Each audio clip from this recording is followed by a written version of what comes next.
Assalamu alaikum wa rahmatullah. Does bad treatment of parents come back to you in the same form? So, if a child mistreated his parents, will this child go on to have children who will mistreat him? Does this mean that Allah subhanahu wa ta'ala causes his son now to sin so justice can be done?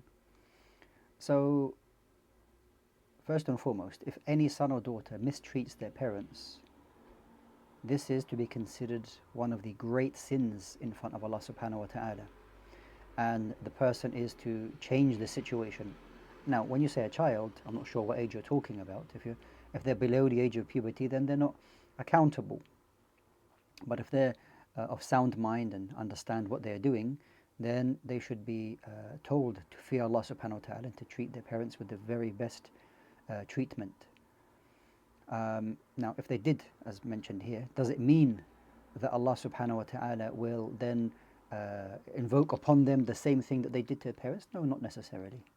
Not necessarily. This is not necessarily how Allah subhanahu wa ta'ala will show justice to this particular individual. But it may be the person just carries that sin and then is reminded, if they further in the future have children, that that child behaves with them in a good way.